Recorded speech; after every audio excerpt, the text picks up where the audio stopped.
Olá, sejam todos bem-vindos a mais uma edição do SaúdeCast aqui da Secretaria Municipal da Saúde. Hoje nós vamos falar sobre dengue, que é sempre importante voltar e reforçar esse assunto. Nós vamos conversar com o Eduardo De Masi, que é o coordenador, né? Ele coordena o programa das arboviroses aqui da Secretaria Municipal da Saúde. Tudo bem, Eduardo? Sim, tudo bem. Achei importante a gente voltar, como eu disse, nesse assunto, sempre cada vez mais falar, porque a dengue é uma realidade e, assim, embora a gente esteja numa situação melhor esse ano, mas é sempre bom a gente alertar, né, a população e falar sobre esse assunto. Eu queria já começar para a gente explicar, assim, para o senhor, na verdade, explicar de uma forma simples o que é a dengue, por que ela é considerada uma doença, assim, tão importante na saúde pública. A dengue ela é uma doença transmitida por vírus e que tem como vetor mosquito. Então, o mosquito ele faz essa transição do vírus de uma pessoa infectada, doente, para uma outra pessoa sadia. Então, por isso que essa questão que a gente sempre fala, né, de combater o mosquito, de não deixar, é importante. Porque sem o mosquito não teria transmissão de dengue. Então, ela não transmite de contato direto, uma pessoa para outra, como uma gripe, um resfriado, por exemplo. Então, precisa ter o mosquito. Então, ela é uma doença viral. Por que ela é tão importante para a saúde pública? Porque como ela é transmitida por mosquito, existem milhares e milhares e milhares de mosquitos, existe um potencial muito grande de transmitir a doença. Então, ela acontece em nível que a gente chama epidêmico, que é uma epidemia, quando muitas pessoas, ao mesmo tempo, adquirem uma doença. Então, você vai ter muitas pessoas doentes. E o que acontece quando você tem muitas pessoas doentes? Essas pessoas dependem de atendimento médico, então elas vão sobrecarregar o sistema de saúde, elas ficam incapacitadas para o trabalho. No caso da dengue, uma semana, 10 dias, 15 dias, aí isso varia do quadro de cada pessoa. Então, isso gera um prejuízo à economia, né? Porque aquela pessoa deixou de ser produtiva naquele período que ela estava doente. E, além disso, existe um risco de morte. A dengue não é uma doença que tem uma alta taxa de letalidade, mas algumas pessoas, infelizmente, vão a óbito quando adquirem a dengue. Então, por todo esse conjunto, então, recapitulando, potencial de epidemia, muitas pessoas doentes ao mesmo tempo. Pode chegar a milhares, né? Como ocorreu quando você tem uma grande epidemia. As pessoas ficam incapacitadas para o trabalho e elas precisam de atendimento médico, demandam dos serviços de saúde. Como eu disse, alguns podem morrer. Então é por isso. Então combater a dengue é importante por todos esses fatores. É interessante o senhor explicar isso, porque fica bem claro que o mosquito é uma coisa, o vírus é outra, digamos assim. Isso, exatamente. O vírus é um organismo ali, um ser vivo, né? Isso se debate na biologia, mas vamos considerar aqui que ele é um ser vivo. E o mosquito é o que faz a transmissão. E o mosquito é o que faz a transição. O vírus, ele tem um estágio de desenvolvimento obrigatório dentro do mosquito. É isso até que eu ia explicar, para o senhor explicasse como que é o passo a passo da transmissão. Ele pica uma pessoa infectada e depois o que acontece? Isso. Passo a passo é exatamente isso. Tem que ter uma primeira pessoa infectada. O que significa uma pessoa infectada? O vírus está dentro do corpo daquela pessoa, está se replicando nas células daquela pessoa, que é replicar, é se reproduzir, se multiplicar nas células daquela pessoa. Em um determinado período desse processo, que é normalmente quando a pessoa está doente, com sintomas da doença, o vírus está na corrente sanguínea da pessoa. Aí o mosquito vem se alimentar do sangue. Uma pergunta, por que o mosquito se alimenta do sangue? Porque as proteínas do sangue ajudam na maturação dos ovos do mosquito. Então aqui vai uma outra explicação. Só o mosquito fêmea que pica, porque é ela que coloca os ovos. Então, quando ela suga o sangue da pessoa, junto com o sangue vão os vírus. Esses vírus vão parar dentro do organismo do mosquito. Vai lá para o estômago do mosquito. Do estômago do mosquito, esse vírus começa a se reproduzir dentro das células do corpo do mosquito. Isso leva um tempo, em torno de uns 10 dias, até que ele chega à saliva do mosquito. Daí, da saliva do mosquito, o que vai acontecer? Esse mosquito vai picar outra pessoa, porque ele continua se reproduzindo ao longo da vida dele. Tem ciclos de reprodução. Então, aí, depois de uns 10 dias, ele pode picar uma outra pessoa. Só que o mosquito está infectado com o vírus. Só que o mosquito não fica doente como o ser humano. Ele carrega aquele vírus pro resto da vida dele e não acontece nada com o organismo dele. Quando ele pica outra pessoa, a saliva dele vai parar no sangue daquela outra pessoa, que não tinha doença. Daí a pessoa fica doente. Mas fica doente imediatamente? Não, tem que levar uns dias, em torno de 7 dias. Por quê? Porque é o tempo que aquele vírus, que chegou pela saliva do mosquito, vai se replicar dentro da célula, no corpo da pessoa que foi picada por segundo. Então isso seria de uma pessoa para outra. Aí imagina isso para a população toda. Acontece que esse mosquito, que se infectou, Ele não pica apenas uma pessoa. É. Ele pode picar 2, pode picar 3, num intervalo curto de tempo.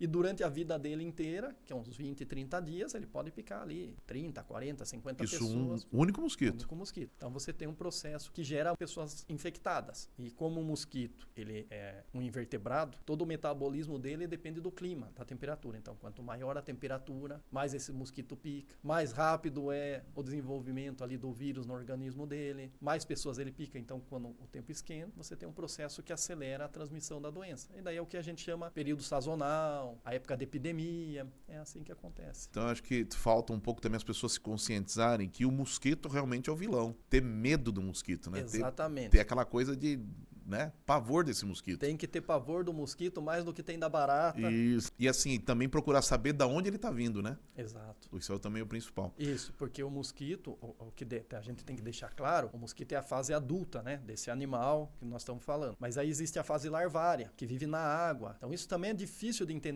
Então qualquer recipiente que acumula água, ele pode ter larva. Primeiro, não pode deixar recipiente acumulando água. Segundo, se vê um recipiente acumulando água com larva, tem que tomar uma medida imediata. Pior ainda. É pior ainda, porque dali uma semana vai ter mosquito. Se ele picar alguém com a dengue, ele vai pegar o vírus. Dali alguns dias ele vai transmitir para outras pessoas do bairro e você vai ter uma epidemia ali na sua casa, no entorno da sua casa. Como que funciona assim? Como que são os sintomas? A pessoa, como que ela começa a se sentir mal com a dengue? A primeira coisa é febre alta. Depois vem dor no corpo, cabeça. Uma coisa bem característica é dor atrás dos olhos, mas nem sempre está entre os primeiros sinais e sintomas. Depois de alguns dias pode aparecer manchas vermelhas no corpo, aquela sensação de cansaço, de mal-estar. Tendo esses sintomas, tem que procurar imediatamente um serviço de saúde. Hoje, todos os serviços de saúde da Secretaria Municipal da Saúde têm teste rápido para dengue. Com esses sintomas que são sugestivos da dengue, né, o que a gente chama de caso suspeito de dengue, ela vai ser notificada. O que é notificada? É preenchido um formulário, um documento com todas as informações dessa pessoa, de nome, endereço, sobre os sintomas que ela está sentindo, se ela fez algum deslocamento da cidade, enfim. E vai ser feito também o teste rápido para dengue. Esse teste rápido, o objetivo dele é dizer para a Vigilância em Saúde, para nós lá da Covis, olha, tem uma pessoa que mora em tal local e ela está positiva para dengue. E nós vamos tomar as medidas ali de controle do mosquito para impedir que um surto se instale naquela região. Em relação à conduta clínica que essa pessoa vai receber na unidade ali de saúde que ela foi atendida, tem muito mais a ver com os sintomas, né? E aí é o médico que vai avaliar do que com o resultado do teste em si. Então o médico vai avaliar a condição daquela pessoa e fazer toda ali, né, uma orientação, um tratamento, aí é caso a caso, né? E o que faz com essa notificação? Para que serve esse documento? Serve para a gente saber quantos casos tem, onde esses casos estão, quando começou a transmissão naquela região. Então, além da estatística epidemiológica, né, que a Secretaria de Saúde faz para entender como a dengue acontece na cidade, essa informação é usada para direcionar as equipes que a Vigilância em Saúde tem para fazer o controle de mosquito nas áreas. Então vai ser feita eliminação de criadouros, orientação às pessoas, aplicação de inseticida com os carros, né? O pessoal chama de fumacê, são nebulizações espaciais, o nome correto dessa técnica. Tudo isso com o objetivo de reduzir os níveis de transmissão ou até mesmo interromper totalmente a transmissão naquela área. É uma doença, como o senhor disse no início, que ela não tem um alto índice de letalidade, mas o que faz ela evoluir para um caso grave? Principalmente comorbidades. Que são comorbidades? A pessoa já tem alguma outra doença pregressa, hipertenso, diabético, não é doença, mas gestante, né? São populações de risco. Crianças, né, faixa etária ali mais nova, então aquelas idosos, os mais suscetíveis para qualquer outra doença. Então isso faz ser mais grave. Uma outra coisa que a literatura aponta é uma infecção anterior por dengue. Existem 4 vírus da dengue. Então a pessoa pode ter dengue 4 vezes, por 4 vírus diferentes. Se ela já teve pelo dengue 1 e depois ela pegar pelo 2 ou pelo 3, aumenta o risco dela ter uma dengue grave, porque existe uma reação ali do sistema imunológico que já conhece a doença e esse sistema imunológico daquela pessoa ele pode reagir de modo desequilibrado àquela infecção e perder o controle. E aí a reação ser tão severa que faz a pessoa ter dengue grave. É algo que pode acontecer. E aí fica novamente o nosso apelo, que nós devemos fazer para que isso não aconteça. Ter mais atenção à eliminação dos focos do mosquito. Aqueles locais que acumulam água, ser intolerante à presença do mosquito. Esses 4 tipos de dengue, eles são iguais na forma de sintoma? São iguais. Só consegue fazer a diferença do vírus por análise laboratorial do material genético do vírus. Entendi. Aí a diferença é genética. Em relação à doença, igual. É igual, né? Não tem diferença. Isso depende mais de pessoa para pessoa do que propriamente do vírus. Aí existe, como qualquer organismo, variações genéticas nos vírus, e isso seja um pouco mais agressivo ou não. Mas, via de regra, o que determina se vai ser mais grave ou não é a condição do próprio indivíduo, da pessoa infectada. O senhor estava falando das ações, né? Quando vocês fazem aquela notificação, isso serve é uma informação preciosa para vocês saberem onde tem essa incidência, em bairro e tal. Eu queria que o senhor falasse também das ferramentas que a Secretaria da Saúde tem, até drone, né? Para olhar. Isso. Como é que vocês têm todo esse aparato, como funciona esse aparato da Secretaria para tentar eliminar o mosquito cada vez mais? A Secretaria ela tem, né, um programa específico, que é esse, né, que eu coordeno, o programa das arboviroses. Existem equipes regionalizadas, hoje nós temos 28 equipes distribuídas nas 28 unidades de vigilância em saúde. Daí essas equipes têm agentes de combate a endemias, que são pessoas capacitadas e treinadas para visitar as casas e fazer orientação sobre a doença, sobre o mosquito e também eliminação dos criadouros. Essas equipes elas também contam com carros e equipamentos para aplicação de inseticida, tanto inseticida para atingir o mosquito adulto, que é aquilo que a gente falou, o fumacê, né, que são as nebulizações veiculares. Eles têm equipamentos para aplicação de larvicida em larga escala, em alguns imóveis que existem em grande quantidade de criadouro, que nós temos cadastrados, que chamam pontos estratégicos. Eles recebem aplicação sistemática de larvicida para reduzir a população de mosquito. Temos os drones, então temos os conjuntos de drones que operam em todas as regiões da cidade, todos os dias, e eles fazem tanto monitoramento de foco, câmera de alta resolução e aplicação de larvicida naqueles focos de difícil acesso, por exemplo, uma piscina num imóvel abandonado, uma caixa d'água destampada e que é impossível o agente de endemias ou o morador imediatamente subir lá em cima e tampar. Então o drone chega até esses locais, aplica um larvicida. Esse larvicida que a gente aplica é um produto biológico, altamente seguro, com toda a recomendação da Organização Mundial da Saúde para aplicar inclusive em água potável. Então não tem nenhum risco significativo à saúde humana ou animal. E esse é um trabalho assim do drone inovador que a Secretaria faz. Da forma que nós fazemos aqui, é pioneira. E, além disso, a gente tem toda uma atividade educativa, né, de divulgação, que é feita pela Secretaria. Como eu falei, as aplicações de larvicida, inseticida, o trabalho de eliminação de criadouro, o monitoramento dos dados, né, tanto esses dados epidemiológicos dos casos, quanto os dados das ações de controle. Isso é um trabalho do dia a dia, do ano todo, que não para. Todo dia do ano a gente faz isso. A vacina é uma realidade. Quem pode tomar? Como que funciona essa questão? Sim, a vacina é uma realidade. Né? Hoje tem uma vacina já implantada no SUS e que a população que é vacinada são crianças de 10 e adolescentes até 14 anos. Essa é disponível nas unidades básicas de saúde. Então, os pais da população nessa faixa etária devem procurar as unidades. A vacina é gratuita. É só ir na unidade, está dentro da faixa etária. O que é importante é que é uma vacina em 2 doses. Então, não adianta levar, tomar a primeira e não voltar para o reforço. Importante, né? Vacina... Sim. Mas é importante dizer o seguinte, mesmo tendo vacina, nós não podemos deixar de cuidar dos criadouros, porque tem que lembrar que a vacina é contra a dengue. Só que o Aedes aegypti transmite chikungunya, transmite zika e pode transmitir ainda outros vírus.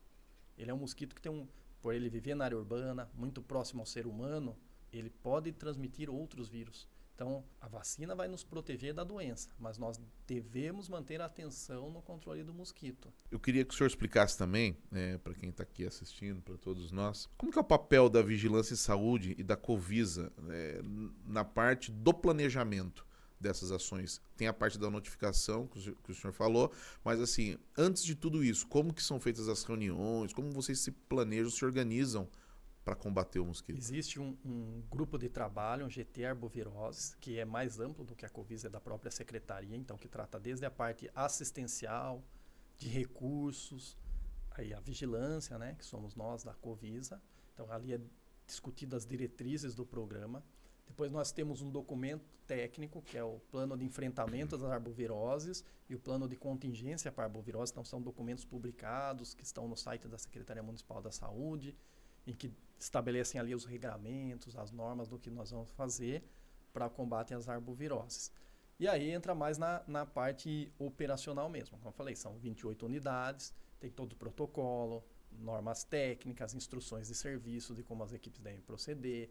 Então, todo um regramento de como são as aplicações de inseticida, onde elas são aplicadas, em qual condição. Para que as operações aconteçam, a Covisa faz toda uma análise epidemiológica dos casos para identificar quais as regiões que estão tendo mais casos, quando essas transmissões começaram, qual a direção que está tomando, e isso vai orientando todo o protocolo de controle.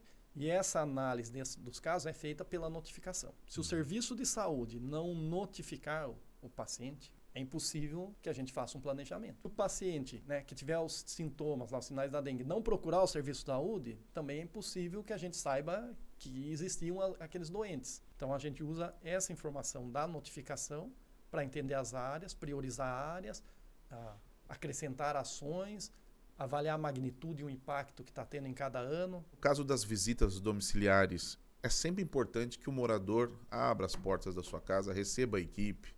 Isso é muito importante, né? Com certeza. Porque são pessoas especializadas, né? Com olhar clínico, que vão saber ali olhar o seu quintal, que o próprio morador às vezes fala, tá tudo ok em casa, mas ele mesmo às vezes não sabe, né? Exatamente isso. E não só isso, a equipe vai ajudar a identificar, vai orientar a eliminação de criadouros, vai falar sobre a doença, vai falar sobre os mosquitos, vai tirar outras dúvidas e vai falar também outros assuntos que podem interessar ali em relação à saúde, né? Porque o nosso agente, ele trabalha com vistas à prevenção da dengue, mas promoção à saúde também. Então, eles são capazes de orientar sobre outras necessidades que às vezes as pessoas têm. Mas é isso, ele tem um olhar clínico especializado, ele é treinado para fazer isso, para identificar os focos de mosquito e conseguir e ajudar o morador a encontrar a solução. O que tem que, assim, sempre a gente deixar claro, o combate à dengue, ele não vai ser feito só pela Secretaria Municipal da Saúde, porque a dimensão do problema é muito grande. Ele precisa do engajamento social. Ele precisa que todo morador, que toda pessoa tenha consciência de que ela tem que zelar pela sua casa, pelo seu imóvel.